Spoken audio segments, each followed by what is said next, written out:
Thank you for joining us for this breaking news. I'm Ruben Diaz. The Memphis Grizzlies and the city of Memphis are mourning the loss of forward Brandon Clarke. The team releasing a statement saying they are heartbroken over Clarke's death, calling him an outstanding teammate and someone whose impact on the organization and the community will not be forgotten. At this hour, officials have not released the details on exactly how Clarke died at just 29 years old. This news comes just after a recent arrest by Clarke in Cross County, Arkansas. Now, according to the Cross County Sheriff's Office, he was booked on a Wednesday of charges including speeding, possession of a controlled substance, trafficking of a controlled substance, and improper passing. But he actually was released on bond on Thursday, that very next day. Now, Clarke played in Memphis for all 7 years of his career after the Grizzlies acquired his draft rights after he was picked in the first round of the 2019 draft by the Thunder. He played just 2 games in 25-26, though, missing much of the season with knee and calf injuries. He became a familiar face to fans across Memphis, both on the court as well as in the community, as you can see right here. We're continuing to gather more information about what happened and the circumstances surrounding his death, but we also want to talk about the quote from NBA Commissioner Adam Silver, that was just recently issued just moments ago. He issued the following statement saying, quote, "Today saying that we are devastated to learn of the passing of Brandon Clarke. As one of the longest tenured members of the Grizzlies, Brandon was a beloved teammate and leader who played the game with enormous passion and grit. Our thoughts and sympathies are with Brandon's families, friends, and the Grizzlies organization." Now, we want to bring in ABC 24 Sports' Richard Denson, who helps me obviously with the 24 floor and covers all of the sports here at ABC 24, to discuss the impact that this is going to have on the Grizzlies, not just the organization, but the fan base as well. Rich? Yeah, I mean, you're talking about a guy who has basically been with the Grizzlies his whole NBA career, drafted in 2019, originally by the Thunder, but found his way. He was traded to the Grizzlies. And when you look at Brandon Clarke's career, obviously on the court was marred by injuries. I'm pulling up a timeline of everything. He had an Achilles injury in 2024. He had a PCL sprain in late 2024, right knee synovitis, back soreness, high-grade PCL strain, right knee, calf injury.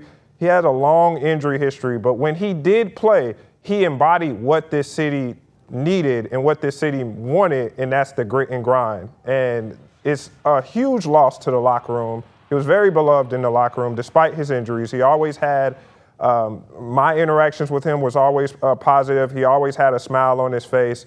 Like I said, we don't know what exactly happened, but you gotta kind of wonder, you know, a guy like that, Ruben, all the injuries that pile up, like what that does to a person. And, you know, we talk about mental health in men, and I'm not speculating on anything, but it's obviously an unfortunate situation. I mean, I know for Grizzlies fans out there, when you look at on the court, Brandon Clarke was probably a guy who may not have been on the team going forward because of the injury history, but for it to end this way, it's just very sad, man. Yeah, so let's talk a little bit about what this is going to mean for the fans and the people in the community, because even though he didn't play as much as you would have liked, right, being a first-round draft pick, he was always in the community. Yeah. He was always doing something in the community. Yeah, I mean, he was a big part of Grizzlies giving and giving back. I mean, the Thanksgiving drives right here, you see the plant drives and stuff like that. He was always showing his face. And I know a lot of guys, oftentimes when they're injured, they kind of get out of the limelight and you don't see him. He was always a guy who you could always see, and I think that's why he became beloved in the community, that even if, you know, he still remained even if he still made it to next season and he left the team in whatever way, his impact was going to still be felt around the city, kind of like what you see with Jaren Jackson. When Jaren left, a lot of people were talking about his impact in the community. Brandon Clarke was right there. And so that is something he definitely will be missed here in the community.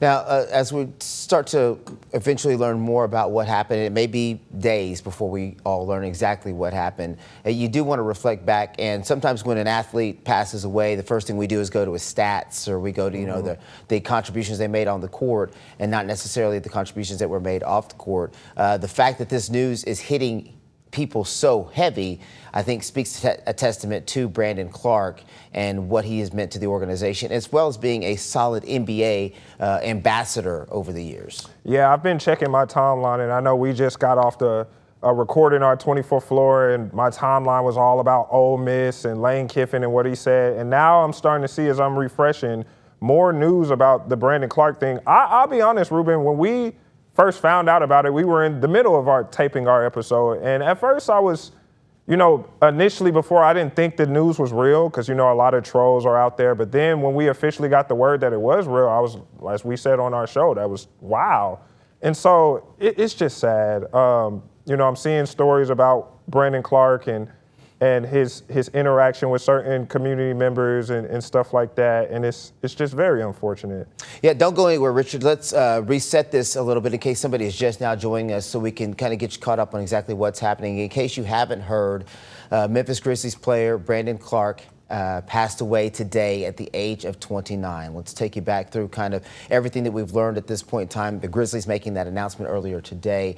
The city already starting the mourning process, the Grizzlies with the mourning process, and the NBA as well. Now, the team did release a statement saying that they are heartbroken over his death, calling him an outstanding teammate, somebody whose impact on the organization and the community will not be forgotten anytime soon. Now, it's important to note that at this time, there has been no release of information on exactly what happened. No details have been released.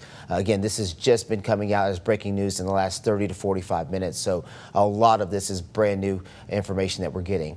This all does come, it's important for context, just a few weeks after he was arrested in Cross County, Arkansas. Now, according to the sheriff's office there, he was booked on a Wednesday on charges including speeding, possession of a controlled substance, trafficking of a controlled substance, as well as improper passing.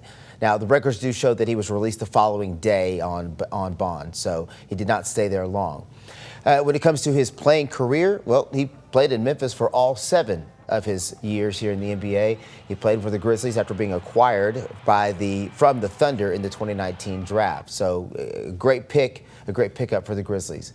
But he just played in just 2 games in this last season because of injuries. You're talking about knee injuries, calf injuries. Richard went through a long list of injuries that he'd been dealing with in his 7-year career. But even throughout all that, he became a very familiar face to fans across Memphis, both on the court and especially in the community. We're showing you video of some of his community interactions as well.